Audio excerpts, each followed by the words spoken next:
Let's just get this rolling. Welcome back to the Juiced Up podcast here. Maynard has returned. He took a little hiatus on a bachelor trip. Just Yeah, I a, don't know why you keep saying bachelor trip. I just took a 4-day vacation. we are not streaming a Twitch stream despite Maynard's headset.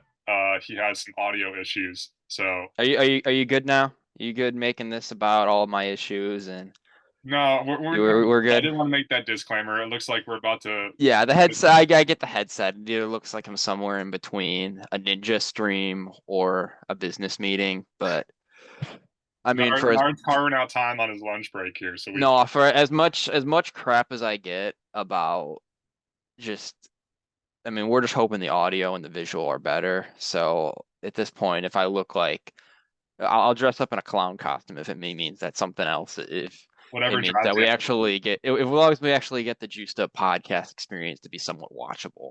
Dude, I But had some good feedback the other day. One of the guys on Board West said that we put out good stuff and it's going to eventually hit. So, well, I guess maybe on the 200th episode we'll finally eclipse 20 viewers. So no, we're just trying to put this I've out for had fun fun. And making the clips though, so that's what. yeah, I know, and I mean, I know we both just had a couple of difficult last couple of weeks just finding time. I mean, yeah, I had the trip, you had, but you have games every week and all this other stuff. Shout So out we Glenbard appreciate, West.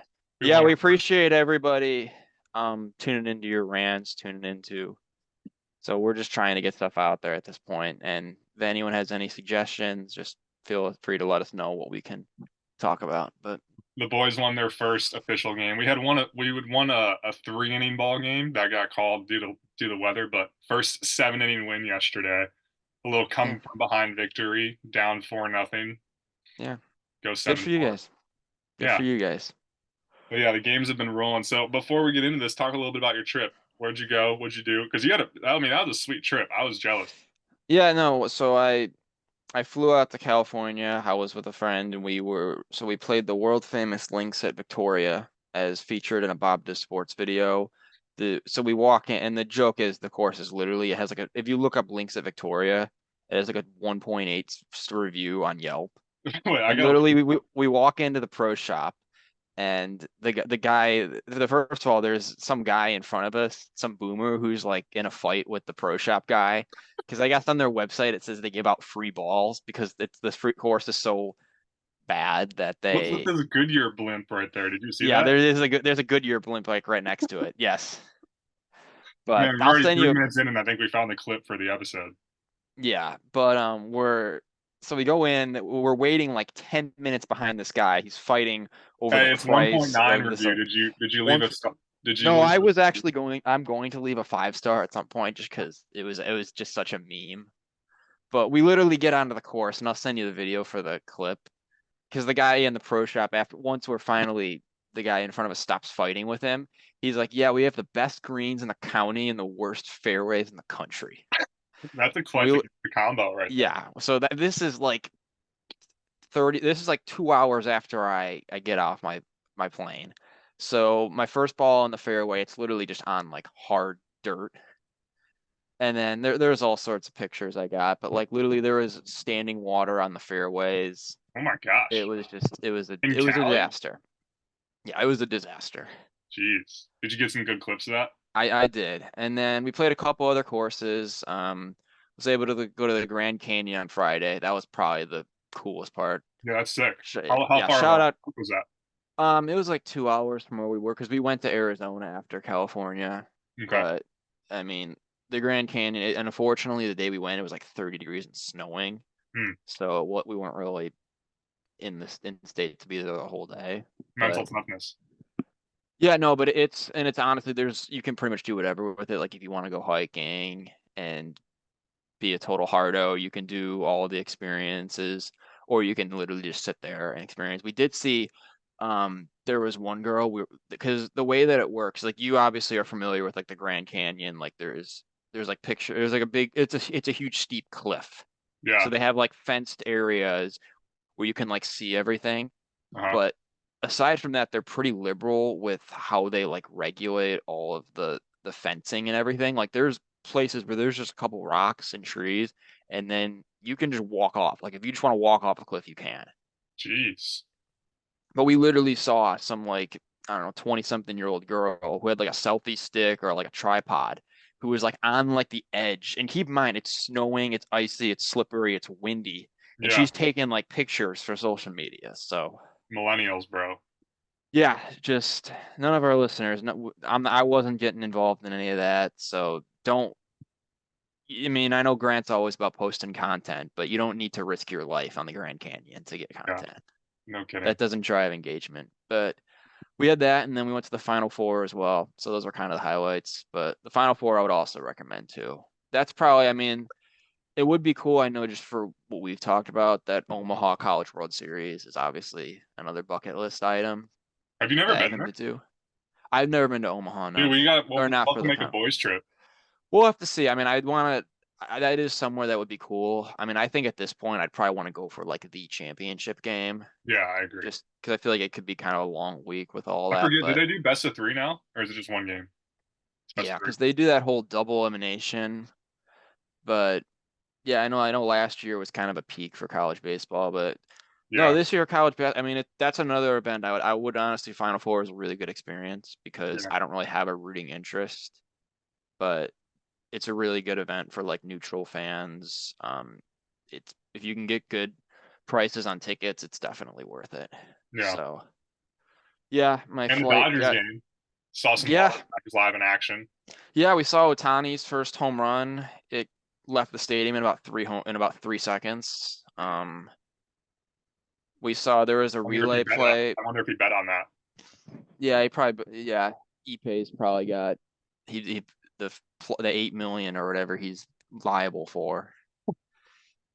But no, there I mean it is cool just to go to baseball games and kind of just see how like the thing that stuck out to me was just clearly how like these athletes are human and like they are like they're going out there, they're still having the same doubts. It's their job, so they treat it in a very serious way. But at the end of the day, they're just going out and being athletes. Like there was one relay play down the left field line where I think it was literally Chapman on the Giants who just signed like a week ago, but there was about 115-mile-an-hour line drive that was I don't remember. It might have been Hernandez that hit it, but he like made it. It was a diving play and he just barely missed it. But again, the ball was it was screaming off the bat, dives past him. So there's a relay play to left. Chapman's like 40 feet out in left field. And I swear he gets the ball and like turns and like throws it. And the guy was safe at home. And he was probably halfway down the line at that point, but he actually made it a play. And that Jeez. was pretty impressive to the point where it's like these guys are legit. Like Yeah, to go out, like you're literally going, it's like 1 minute you're just sitting there. 1 minute there's a ball 115 off the bat. I don't that, and then you have to go out and make a relay play, and it's that's wild. Makes this. yeah. We wanted to see Yeah. I wanted to see Duvall, but the Giants didn't get a lead, so Hmm. they brought in the righty Rogers that was throwing. He throws from down here, so that was kind of That's a wild. yeah That's a good experience, man. yeah. Good food. So no, well, find good food. I mean, I tried everything. We got In and Out, we got Del Taco, Del Taco or Taco Bell? probably Del Taco. There you I go. don't really choose to go to either, but Grimaldi's for pizza. Never heard of that. Um it's a good spot, good pie. Yeah. Do you prefer it over I the? banged myself at Jack in the Box. I think I didn't want to eat a Oh, lot at Jack the in the Box time. is gross. Yeah, but I got the nuggets Hmm. when I probably should have gotten the taco or like the popcorn chicken and the Do they have nuggets. a cookout out there or no? What do you mean a cookout? It's a name of a restaurant, a fast food joint. They probably do, but that was the one that we didn't might have I been don't I know if didn't it see has it it. out west, but I know it's a big thing down south. But Yeah. No, In and Out was a good burger. dude, I think In-N-Out's probably one of the like best burgers. No, I think it's very comparable to like Five Guys. The But see, fries the were a thing little is like greasier. for me, I feel like In-N-Out's one of those places that if it was like in Chicago, like a Yeah. Portillo's, it's one of those things where you probably would get tired of it after. Like I don't Yeah. think Portillo's is anything. Like I don't even remember last time I've been to a Portillo's.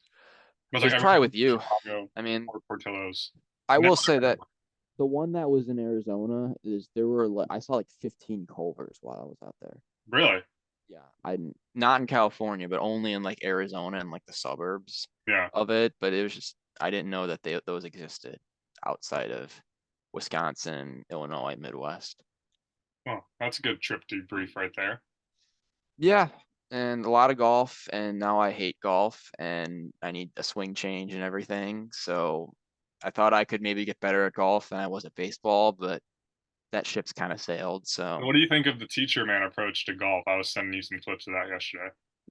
see how you do Saturday, and then I'll comment on it. I don't know if I I'm gonna mean, actually take a swing like that, but dude, it was well, working off the range. no, well, you're gonna well, let me know how it goes and send some clips or whatever. But you're gonna realize that I mean, the amount of times I've been striping it at the range, and then I go out on the golf course and I just look incompetent. That's kind of how it goes. Well, dude, you So, want to know what's weird is that my ball. I mean, you've golfed with me. Everything used to slice before, but now oh, everything, now it's the other thing. which is so weird. I don't I think did I have one slice ball yesterday. I did have that phase where at one point, like last year, I started like hooking everything, Yeah, but now it's just back to the cut. Like I was literally this trip, I'd be hitting like my good contact. It would just die because it would just be spinning right. So interesting. Yeah, I'm excited to get out there tomorrow. First time. We'll yeah, see. it'll be fun. I'm excited for you. Got out Marsh. Yeah, so we'll have to see. I'll the update to my golf game is that I am not at tour level yet, Yeah. and I probably won't be forever. Well, I got a little bit of a rant topic before we get into the main point. Yeah, Let's hear your perspective on it because you're sure, someone that's not in the field, but I kind of drag you in the field because we do this podcast. sure. But there's in this kind of like, and I heard it on a podcast I just listened to, and then I saw a post the other day, and I liked the way the guy explained it in the post, but also it got me thinking. So like, I'm a young coach. There's a lot of young coaches out there, and it was about sharing content when you have limited results or maybe don't have like the craziest track record with athletes like producing crazy numbers. Like I've only been training athletes for 2.5 years now. So it's like I don't have all these studies and all these analytics that say exactly what I do works, but like I have a pretty good feel of like guys that buy into stuff that we do, like it's gonna produce results.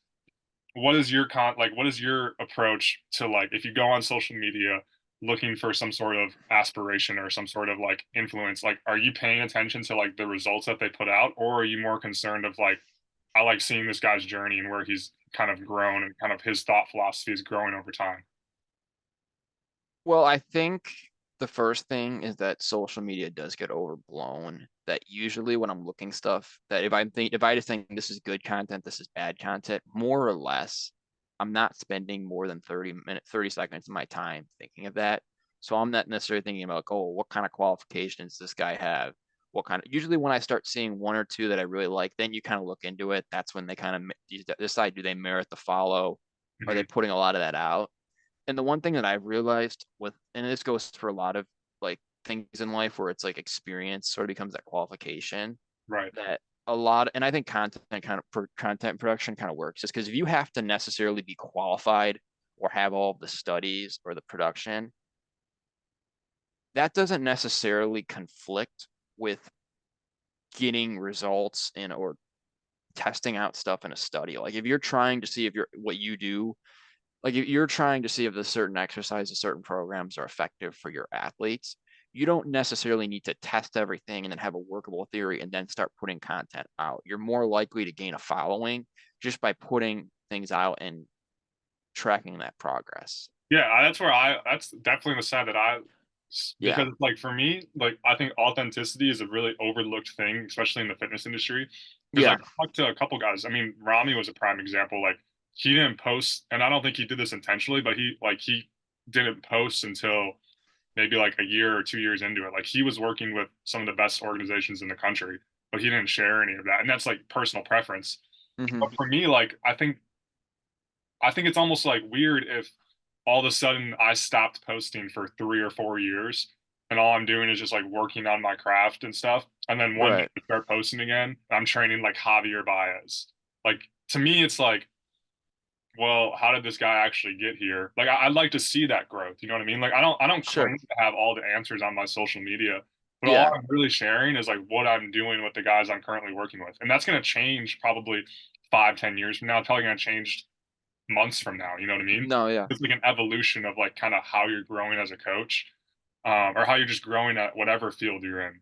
Hmm. But, like, I don't know if I necessarily agree with like stop sharing content until you have results to back it up. It's like that's just kind of a very closed-minded view of looking at it because like everyone started at the bottom. And then to me, I think it's more cool to see guys evolve into where they are now. And it almost boils down to like, well, why weren't you sharing that in the first place? Like, did you just feel like you were going to get backlash and stuff like that? Like, I'm open to criticism. Like, if guys don't agree with what I do, like, I'll take that to heart. And but like, I'm not going to change it unless I think it, could actually benefit. So I don't know. I think like I don't see why you shouldn't share everything. That's kind of Well, the I thing. think the important thing to remember too is, and I know we've talked about this a lot, but it's not like your social media platform is everything to like your approach to training starts with the athletes. It starts with the day-to-day stuff you're doing in the session. So everything that you're putting out in content is just kind of secondary. It's kind of just whether it's chronicling the journey or trying to establish yourself as a resource. Because, like, I mean, I think one thing we're going to talk about at some point in a pod, like, think about like sports nutrition and everything. Like, you could say, I want to be an expert in sport nutrition. So I'm going to go to 2 years of school and study and learn everything about sport nutrition. And then when I'm done and once I'm qualified to do that, then I'm going to start posting everything. But then you're at a point too, if you just start randomly posting stuff and you just don't really do it consistently enough, that's where you're going to have more of the credibility issues. That's kind of what I've learned with a lot of the college basketball stuff that I put out there is usually when I just put out one or two posts or when I don't really establish any sort of like credibility or consistency, people don't really listen to that and people don't really see you as a sort of expert, even if you have technically the qualifications or the degree, as opposed to if you're just, I mean, people literally, they just want to see more and more content. It's why TikTok's blown up. It's why YouTube shorts and Instagram reels, because they just want to see things. And it's not always necessarily the best information, but it's information. So in like the nutrition example, if you just post simple tips right now and over time you learn about that, that's going to get you more engagement. Does that mean you actually know what you're talking about? Yeah. That's more of a subjective question that you have to kind of interact with everything. I don't know if that example works, but No, at I the think end it of the makes day, sense. It's almost like it's arrogance too. It's like because it's like if you feel like you have to reach a certain level of credibility, mhm. at the end of the day, that credibility is only established by the individual that's sharing it, right? So it's like, Yeah, how do you define credibility? Like, how do you and define when and you're it's ready? a lesson I've learned, like just in like not necessarily the sports industry, but like you're in college for so long and you think your degree is such an important thing, and it helps for getting the job, it helps for moving up. But really, once you get the position, nobody really cares what your degree is, what your background is, and very much I think in the media sense too. It's like when I'm reading something, I don't necessarily care about what their credibility is, where they've been. Sometimes you like to see they have a doctorate or they have worked for something to know that they're not just some scam guy that's just trying to put stuff out. Right. But usually that's not determined like, oh, this guy has a PhD, so I can listen to him opposed to somebody who has just worked in the industry. And I think we've talked a little bit about this, about the importance of college, the importance of getting experience. And I think it's all kind of related that if you, I think, and again, just from my personal life, that the more you use I'm not qualified enough as an excuse, it's just going to hinder you from Right. your You're never ability going to to actually actually feel qualified. write. Yeah. Because that's sort of how you gain those qualifications is you just keep trying to be good at whatever it is you're trying to be good at. Right. And I think if you just commit to that approach, there's really nothing wrong with showing your journey. Right. I think it's one thing to be like, you've coached for 2 years and you're like putting out all this content that's saying like your way's the best. I think that's an entirely wrong approach. But I think Yeah. if you're just sharing content to show your journey and not necessarily saying it's the right or wrong way, I don't see really any issue with that, regardless of whether or not you train 100 professional athletes or 10 local jabroni high schoolers. You know what I mean? Yeah. And I think the other important thing that just again, my experience and how I've tried to put out content is that when you just kind of get into that tunnel of like you said yourself, like I'm not posting just whatever is my way and everything. That's why I think it's good with a lot of the resources to be using other people, to be interacting with other people that are good. So it's not necessarily I'm going to post my workouts and I don't care what anybody else posts out because I'm better than them. It's Hmm. good to be interacting and say, okay, what is Dak putting out? What is Jokum putting out? What are these random other 23-year-olds that are putting out. Like Right. other people are smarter about certain things than us, Yeah. right? Yeah. And it's good because over time you don't want to just be some guy who's running out of factory but doesn't want to interact with anybody else or doesn't have any other opinions. I think that's another aspect to it too. Yeah. All right. NCAA bat flips. Let's Yeah, this is think. kind of your topic, and I know you got the stories, so why don't you go Well, for okay. it? So I'll And explain the the overarching theme, and I sent you the article on it. I'll read. mhm. Let me kind of pull it up here and talk about it. So the main thing is that I think it was in 20. When was the rule passed? 2023, I 2020 think so, yeah. season? So this season, the NCAA essentially said that all sorts of like bat flips or anything that kind of expresses a quote unquote unsportsmanlike conduct is essentially frowned upon. And so in this article right here, it's talking about a guy from, where is he from? University of Nebraska. So they're down 8-4 against Grand Canyon. A senior comes up, smashes a grand slam, ties the game. And then it said when he was rounding first base or something. Oh, it said after his swing, Wilson carried his bat about halfway up the first baseline before tossing it up in the air. By the time he rounded the bases, the home plate umpire had already ejected him. And so then I think he was tossed from the game, and then that whole play is erased, which is just absolutely wild to think of. Like, what could be possibly going through someone's mind? Like, you're down 8-4 and you just tied the game on a grand slam. Like, why should you not be allowed to celebrate? And like then it put it into huge perspective because one of my college guys texted me, or I don't know if he texted me, but he had told someone like one of the high schoolers that I trained with, and it was this kid's first ever collegiate AB, and he hits a bomb, and he does like a little bit of a pimp job. I don't even think it was anything crazy. He might have just tossed the bat, and the dude got thrown out of the game. And then I was like, "Yo, like." I texted him. I'm like, what happened? Let me see the video. They erased the video. Like, it's nowhere to be found. And then like you can't find the video because the play was called back. He was ejected. And then if you go Wait, into wait, wait, wait, wait. It was called back. So did the home run count or did it no, get taken off the board? taken off the board. And so then he said that well, he said like there's no video, and then you go and check the stat book, and because he has never like had a collegiate AB before that, like his name doesn't even pop up in the stat book because like they removed the entire at bat. Like what is going through the people that makes that decision's head? That's some conspiracies. That's some, yeah, that's Like you're telling me a kid hits his not only his first ever collegiate hit, but his first ever collegiate home run and one at bat, and you're telling him he can't celebrate a little bit? Like I'm not saying like that you have to be a jagoff about how you go about celebration, but like you can. What's wrong with doing a little bat flip? well, the thing that's, I mean, honestly, up until then, I think it's a stupid rule, but it's at least understandable that if you hit the, I mean, there's no point of changing the outcome of the game. So if a guy Right. hits a home run, does a bat flip you're basically doing, is this unsportsmanlike? It's like a technical foul or Right. something in No, but basketball, they where it's erase like, it off the board. right. So that's the ridiculous part that why, because it's just some of this ruling. It's the same thing. Why it's why I don't like that the leaning into the hit by pitch rule. It's why the so just any of these discretion rules. It's like why are we doing that? Because it's just it literally the first thing is it leaving it entirely up to the umpire this discretion. So if one umpire, if you already think that a game is rigged or that there's a favoritism, you can just claim, oh, a kid dropped his bat too hard. We can wipe off the homer. Yeah, Like, that's a how good. are you not opening that game up to any sort of suspicions? Yeah.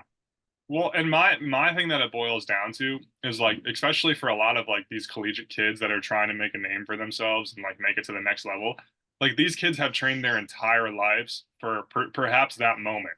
So like that moment when the dude's down 8-4 and he hits a grand slam to put his team back into a game, like you're supposed to just tell a kid to just show zero emotion, sprint around the bases like you've done that before, and then go back in the dugout. And like what that's not human. Like that's not human. Like who the people that are making these rules have probably never even stepped foot on a baseball field. Yet we're leaving it up to people in a suit and tie to tell us whether or not we can bat flip a home run. And this week's edition of Grant Rant. Well, I just thought No, I mean that that I article is think one thing, but then to yeah. actually hear The more of a story the person story saying, you told me is a little more extreme because I mean this article, I mean it's the NCAA is no stranger to creating pointless rules to determine how college kids can celebrate big movements. While the MLB has attempted to evolve by encouraging and promoting celebratory acts like bat flips, the NCAA remains stuck in the early 1900s. well, see, okay, that's the other thing too. So like the top of the game is allowing bat flips, but we're supposed to tell an immature college kid that they can't bat flip a home run. Well, Like where that's a huge I think disconnect. some of it it's with the idea of conformity and you don't want people drawing attention to themselves. It's kind of the same reason that they didn't want NIL for so much of it. They didn't want players to they wanted them to be very much just you're your team. You have to buy in to the name on your front of your jersey. So you don't want to be doing anything that calls extra attention to you, which I don't know. I'm a little more down the middle than this, so you just because I'm not big into the bat flips. Usually, if I see a kid Really? bat flipping and being super cocky, I kind of think, all right, that's Man, kind of but put extra. But yourself in I'm those also shoes. I'm not going to Hold sit here and say, hold on, let me finish my thought. I'm not gonna sit here and say that if I don't hit a game tying homer or make a big play in the game, that I'm not going to show emotion. And usually, the thing that I was always told by coaches, I was always told just in terms of the morality and integrity, don't show up the other team. If you're going to celebrate, make it about your guys, but don't. I mean, I can't imagine a situation where a guy I mean, what if you're the other team in the field and somebody hits a 4-run home or a grand slam to tie it, then the umpire comes back and says, "Oh no, he bat flipped." Like, what are you thinking? Yeah, Like, we just got to bailed out? Like, no. yeah. Go Well, on, it's like sorry. put yourself in those shoes. Like, I don't know if you've ever hit a home run where you knew it was gone off the bat, but like, No, I haven't. I haven't done that enough, so I can't bat flip my home runs. so okay, well, let's say you did though, and not Yeah. to then add on top of that, it's your first ever collegiate hit and home run. What are you gonna do? Well, I mean, the thing being is that usually in those types of moments, you don't really think, That's so the you other kind thing of just too. react. Like he may So not it's even remembered he bat flipped. right. Like I forget there was a clip of a guy hitting a bat flip and like they were asking about his celebration and he literally couldn't remember it because you're Yeah. so caught up in everything that's going on. Right, because when you're 6, you're told you hit the ball and you drop the bat. And then Right. usually sometimes people throw it, sometimes people just kind of let it go. Everyone has their natural habits with it. And occasionally if you're throwing the bat at somebody when you're dropping it, you're told you can't do that, so you put a little more thought into it. Yeah. But I don't know. No, that's just such a flawed rule. I hope they change that. And the other thing too is like the props. Like Virginia Tech used to have the sledgehammer, Yeah. Tennessee and the daddy hat, and it's like those things have nothing to do with the other team. I can No. maybe it's a stretch in my opinion, but I can maybe see how a bat flip could be controversial to another team.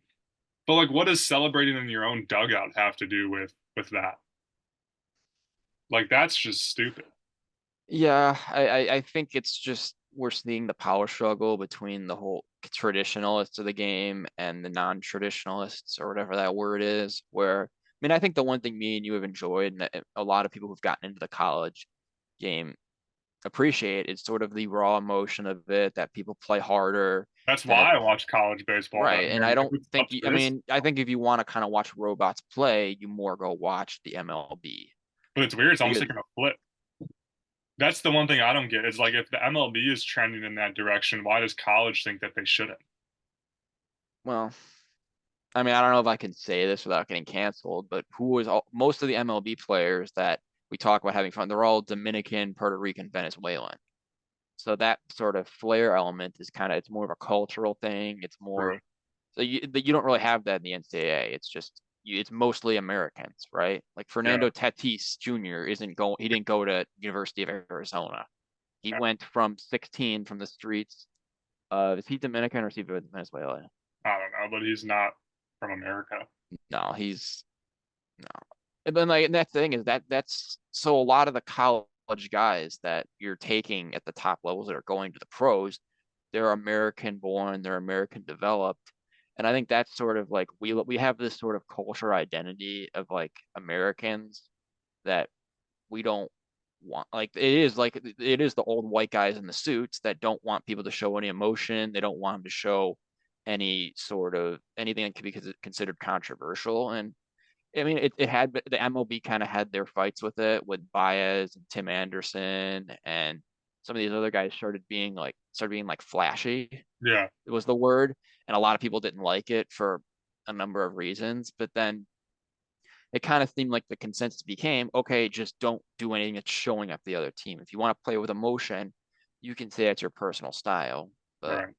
Well, the thing is that's interesting too. It'll be just interesting to see how it progresses over time because like I think people already are like out of high school are already choosing the draft over college with like rightfully so. Like if you have an opportunity to play professional baseball, like yeah, go. But that's a topic for another day. But like also now that like if that's how college baseball is going to be, there's no chance that I'm going to if I was in that situation that I'm choosing college over professional. Like people used to go to college for that reason because it's like supposed to be kind of like that quote unquote kids game, less structured, less like professional. Like you can go and enjoy the game. And then when you get to the big leagues, you kind of tone it back a little bit, act like you've done that before. But if they're just stealing that right from kids, like I feel like that's going to trend the game downwards. yeah, I don't want to say it's an overreaction, but what I am going to say is I don't think this rule is going to have a lot of staying power. I think that I think somebody probably made this rule with the intent that you want to give umpires the ability to say that this kid, it's sort of like just giving them a reason to eject a person. Yeah, But I don't think I think once the tournament games start coming around and people start showing emotion, I yeah. mean, this conversation could be 2 months early where there could be some instance in June where someone hits a walk off or a go ahead home run and the umpire says, no, you can't bat flip it, Like, dude, can which you imagine if that happened I would be Drew shocked if that Gilbert's happened. walk-off bomb. Like, can you Right. imagine if that was a rule and that gets called back and then the game's like a completely different like that in my opinion, that changes the past couple years of college baseball. Yeah. Because the University of Tennessee wouldn't have been in the run that they made. Like the way they played the game the past 2 years, like in my opinion, made college baseball so enjoyable, regardless of like some of their things were a little bit outlandish, like Jordan Beck flipping out the right fielder, like Yeah. but like none of that would have ever happened. And then it's like we could look at the nature of college baseball. Yeah. And the biggest compliment, and I've heard this, I think I was reading an article about some college basketball refs, but their whole idea was like the biggest compliment you could say for a ref or an umpire is I don't know who you are. I never noticed you during the game. Basically, you didn't do anything to call attention to yourself, Yeah, which I think, and that's sort of the dream of like referees and umpires is that you're in the game, you make all the correct calls, you don't do anything to draw extra attention. Because it's not about the coaches and the fans and the umpires, it's about the players. right. And if that point is being lost, most people are going to recognize that. But yeah, no, and I'm sad for your friend. I'm sad for some of the guys that have to be punished because of that.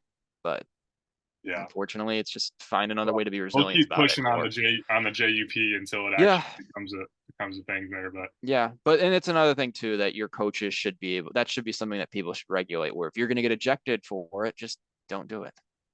easier Don't said hurt your than done. team. Easier said than done. But I mean, if that's the rules that you're going to play by, then it's just you kind of gotta work with it. But that doesn't take away from the fact that this is not a good rule, and I think that this is probably something that the NCAA will want to revisit.